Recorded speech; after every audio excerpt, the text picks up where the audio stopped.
So now we all have arrived. It's all right.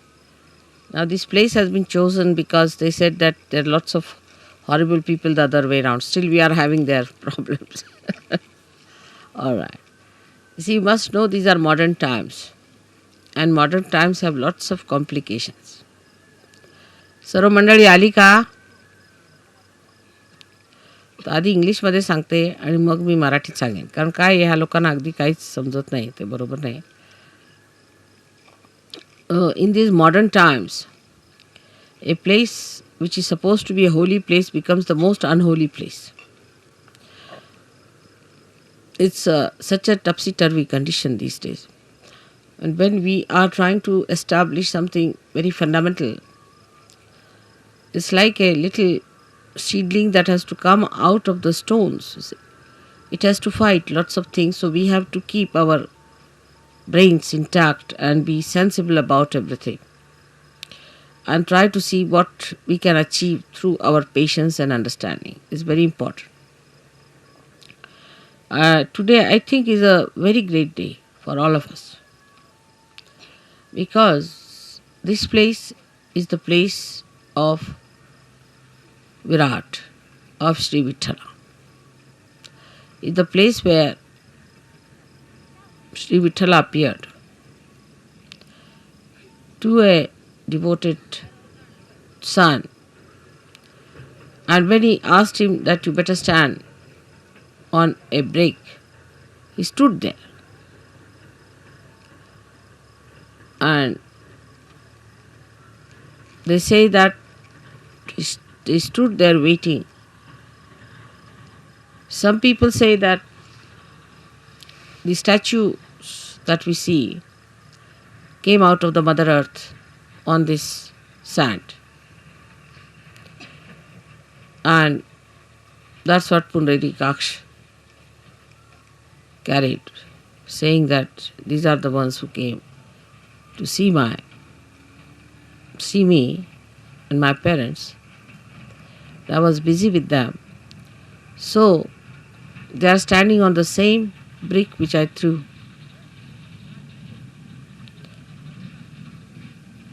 Now the whole story has to be taken in a very sensible way with a common sense in it. That God Himself is capable of all kinds of miracles. We who are created by God are doing some things which look miraculous. Say if you take about 100-year-old situation of this world, we can say that today we are seeing many things which could be miraculous. 100 years back, nobody could have thought that we could have all these arrangements done here in such a far-fetched places. But all these miracles come from the power of God. So, we are the creator of that wee bit, very wee bit of that miracle. So, all the miracles of God cannot be explained and should not be explained. They are beyond our minds. And to make people feel the presence of God, God can do anything. He can move into all the 3 dimensions and also in the 4th dimension and can do whatever He feels like. That's what you have seen now in your every day-to-day life. How many miracles take place to all of you. And you can't understand how it works out. Even it works out on things which are not living. And people are quite amazed how these things happen. So we have to believe now, after seeing all this ourselves, that He is God. And He can do anything that He feels like. We are nothing. We are nothing. There should be no rationality about it, of understanding God's miracles. How can it be? How could it be? You can't explain. Only when you achieve that state of mind where you believe through your experiences that God is all powerful.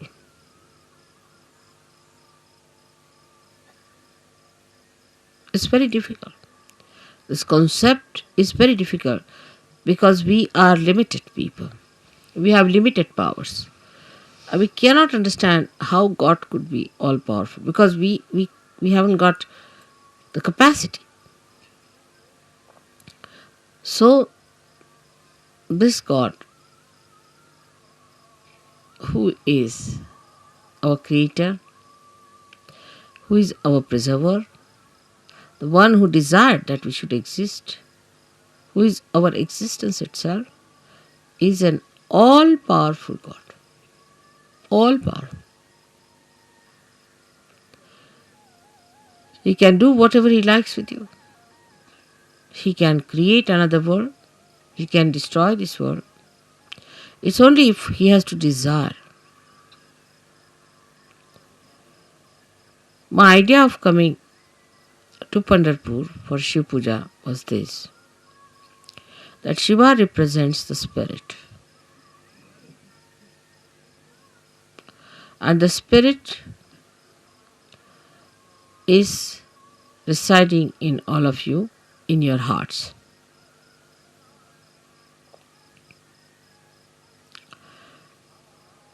The seat of Sadashiva is on top of your head, but is reflected in your heart. Now your brain is the Vittala.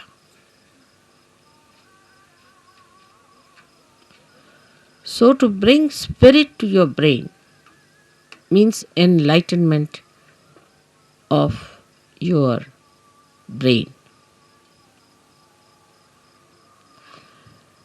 Enlightenment of your brain means the limited capacity of your brain has to become unlimited in its capacity to realize God. I will not use the word understand, but to realize God. How powerful He is, how miraculous He is, how great He is. The another is that the brain of man can create, of course, out of the dead. But when the spirit comes into brain, then you create living things, living work of Kundalini. Even the dead start behaving like living because you touch the spirit in the dead. Like the nucleus inside every atom or a molecule has the spirit of that molecule. And if you become your spirit, we can say the brain of a molecule or an atom is like the nucleus, body of the nucleus. But the one that controls the nucleus is the spirit that resides within the nucleus. So now you have got the attention or the body, the whole body of the atom, then the nucleus, and inside the nucleus is the spirit. In the same way, we have this body, the attention of the body. And then we have the we have the nucleus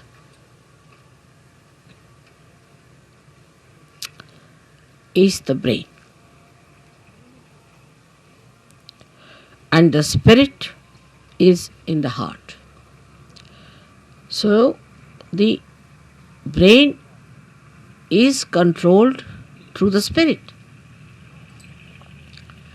How? That around the heart there are 7 auras,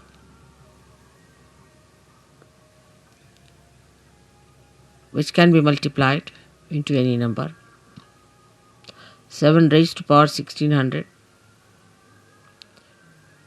which are the ones which watch the 7 chakras raised to power 16,000, sorry. Now this spirit is watching through this aura. Watching, I am again saying watching. Through this aura. Can you sit down?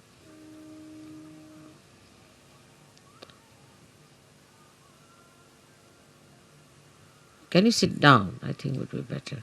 There's no need to bother once you have put it up.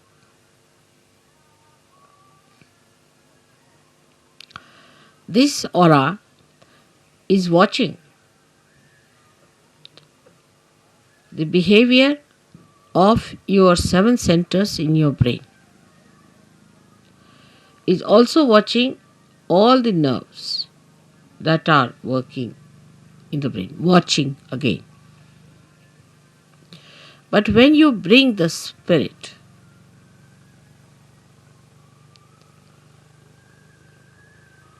into your brain,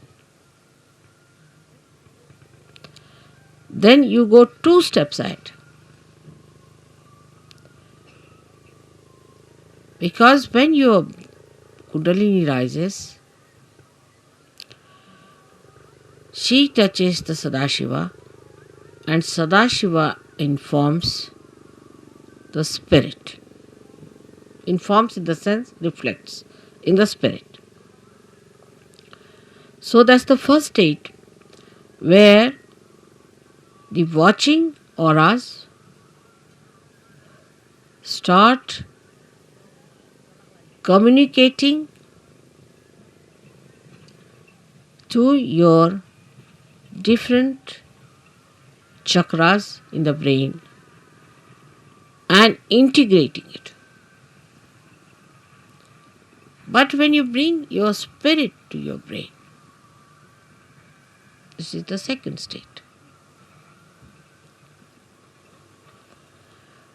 Then you really become self-realized in the full way.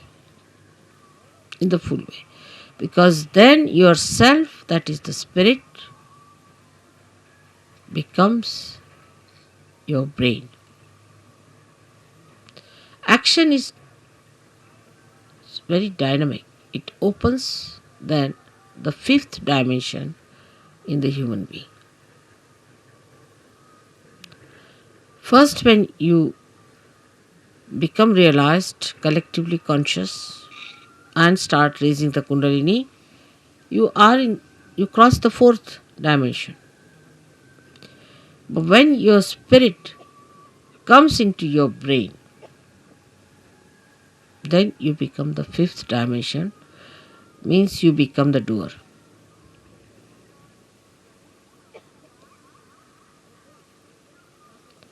Our brain now, for example, says, all right, lift this thing up. So you touch it with your hand, you lift it up.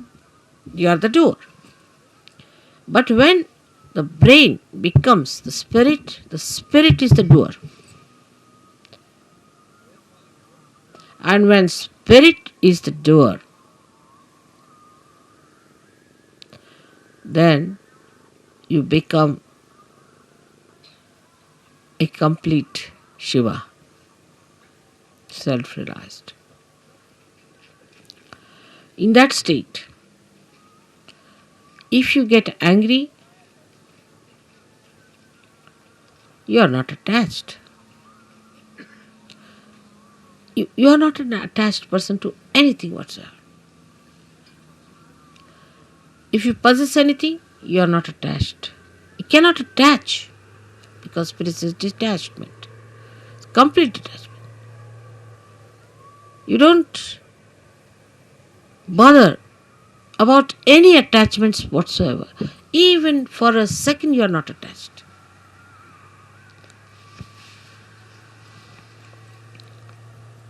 Now, I would say to understand the detachment of spirit, we should study ourselves very well, clearly. How are we attached?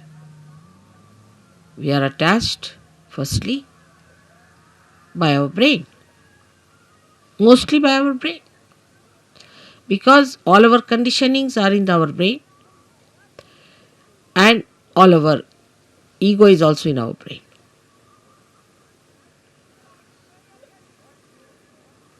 So, all emotional attachments are through our brain,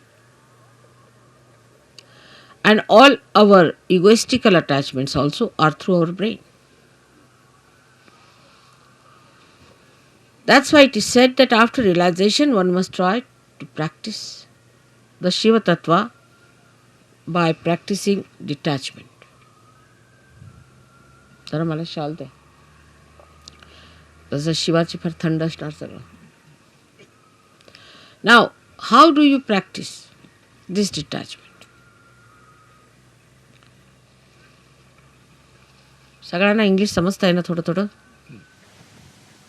Because we get attached to something, of course through our brain, but through our attention. So we try to do what we call Chitta Nirodh, is to control your attention. Where is it going? In the practice of Sahaja Yoga, you have to rise higher. You have to improve your own instrument and not the instrument of others. This is one thing one should know. For definite. Now you just watch your attention, where is it going? Watch yourself. As soon as you start watching yourself, your attention, you will become more identified with your spirit. Because if you have to watch your attention, you have to be your spirit. Otherwise, how will you watch it? So now see, where is your attention going? First, the attachment is in all gross ways to your body. So we see Shiva, there is no attachment to his body. He sleeps anywhere. He goes to the cemeteries and he sleeps there. Because he's not attached, he can never be caught up by any booths or anything, nothing of the kind. He's detached. జై శ్రీమాతాజీ. శ్రీమాతాజీ మనకి ఈ శివ పూజ speech ద్వారా ఇచ్చిన సందేశం ఏంటంటే, ముఖ్యంగా మన ఆత్మ సాక్షాత్కారాన్ని సిద్ధిపరుచుకోవాలి. నిజమైన ఆత్మ సాక్షాత్కారులుగా మనము గుర్తింపబడాలి అంటే, మనం ఆత్మతత్వాన్ని పూర్తిగా తెలుసుకోవాలి. ఆత్మతత్వం మనకెప్పుడు అర్థమవుతుంది అంటే, ధ్యానము ద్వారా మన ఆత్మ ఎన్లైటన్ అయ్యి, ఆ ఆత్మ యొక్క ప్రకాశము మన బ్రెయిన్ మీద పడినప్పుడు, మన బ్రెయిన్ ఎన్లైటన్ అవుతుంది. This all happens through meditation, through the awakening of the kundalini in thoughtless awareness. అంటే మన ఆత్మ జాగృతి అవ్వడం, ఆత్మ ప్రకాశవంతం అవ్వటం, ఆత్మ యొక్క ప్రకాశం మన బ్రెయిన్ మీద పడి మన బ్రెయిన్‌ని ఎన్‌లైటన్ చేయడం. ఇది అంతా కుండలిని జాగృతి అయ్యి, మనం నిర్విచార స్థితిలో ఉన్నప్పుడు మాత్రమే జరుగుతుంది. సో, మనం ఎంతసేపు ధ్యానం చేశాము అన్నది కాదు ముఖ్యం. ఎంతసేపు నిర్విచార స్థితిలో ఉంటే, మన కుండలిని శక్తి, మన ఆత్మని కుండలిని శక్తి ద్వారా ఆత్మ ఎంత ప్రకాశవంతమైంది, ఆ ప్రకాశం ఆత్మ యొక్క ప్రకాశము మన బ్రెయిన్‌లో ఎంత వరకు పడింది అనేది చాలా ముఖ్యం. ఇది అంతా మెంటల్‌గా జరిగేది కాదు. సహజంగా ఫస్ట్ చాలా సటిల్‌గా వర్క్ అవుతుంది. అప్పుడు ఆ సటిల్ లోపల వర్క్ అయింది బయటకి మేనిఫెస్ట్ అవుతుంది. ఎట్లాగా? మన బ్రెయిన్ ఎన్‌లైటన్ అయినప్పుడు వి వి వి ట్రై దెన్ అప్పుడు మనకి సహజయోగం అంటే ఏంటో మనకి బ్రెయిన్ ద్వారా అప్పుడు అర్థం చేసుకున్న సహజయోగం మనకి నిజమైన సహజయోగం అన్నమాట. శ్రీ మాతాజీ చెప్తున్నారు, ఎప్పుడైతే మన ఆత్మ యొక్క ప్రకాశం మన బ్రెయిన్‌లో ఎన్‌లైటన్ అయిందో, అప్పుడు మన బ్రెయిన్ ఏం చేస్తుంది అంటే టోటల్ కంట్రోల్ మన ఆత్మ యొక్క పూర్తి ఆధీనంలో ఉంటుంది. ఎందుకంటే ఆత్మ యొక్క ప్రకాశంలో పనిచేస్తుంది కాబట్టి, ఆత్మ యొక్క ఆధీనంలో ఉంటుంది. అప్పుడు మనం ఏం చేసినా కర్త ఎవరవుతారంటే మన ఆత్మ. ఎప్పుడైతే మనం చేసే పనికి కర్త ఆత్మ అయిందో, ఆత్మ పరమాత్మ యొక్క రిఫ్లెక్షన్ కాబట్టి then we become the Shiva అని చెప్తున్నారు శ్రీ మాతాజీ. ఆత్మ సాక్షాత్కారం ముందు మనం పనులు చేస్తాము. కానీ నిజమైన ఆత్మ సాక్షాత్కారం సిద్ధి అయినప్పుడు మనం చేసే పని మన ఆత్మ యొక్క ప్రకాశతత్వంతో చేస్తాం కాబట్టి ఓన్లీ రైట్ థింగ్స్ చేస్తాము. Complete wisdom and డిస్క్రిషన్‌తో.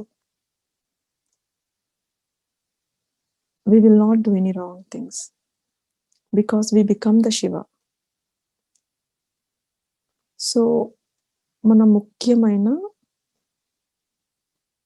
ముఖ్యంగా మన ఏకైక లక్ష్యం ఏమిటంటే ఆత్మతత్వం అర్థం చేసుకోవడం, ఆత్మతత్వాన్ని అనుభూతి చెందడం. ఆత్మతత్వం ద్వారా పరమాత్మని అర్థం చేసుకోవడం. శ్రీ మాతాజీ చెప్తున్నారు స్పీచ్‌లో, మెంటల్లీ మనం భగవంతుని అర్థం చేసుకోలేం. మన బ్రెయిన్ ఈస్ నాట్ కేపబుల్. అంటే మన బ్రెయిన్‌కి, మన మైండ్‌కి ఆ సామర్థ్యత లేదు. భగవంతుని అర్థం చేసుకునే సామర్థ్యత. ఓన్లీ ఆత్మతత్వం ద్వారానే మనం పరమాత్మని అర్థం చేసుకోగలం. సో, మన ఎప్పుడు ధ్యానంలో కూర్చున్నా మన ముఖ్య ఉద్దేశం ఈ బయట ప్రాపంచిక విషయాలు, బాధలు, కష్టాలు, చక్రాల్లో ఉన్న లోపాలు ఇవి కూడా కాదు. ఆత్మతత్వం అచీవ్ చేయడం. సో దట్ మనం పూర్తిగా, కంప్లీట్‌గా భగవంతుడిని అర్థం చేసుకొని, భగవంతుని యొక్క సాన్నిధ్యాన్ని ఎంజాయ్ చేయగలం. జై శ్రీ మాతాజీ.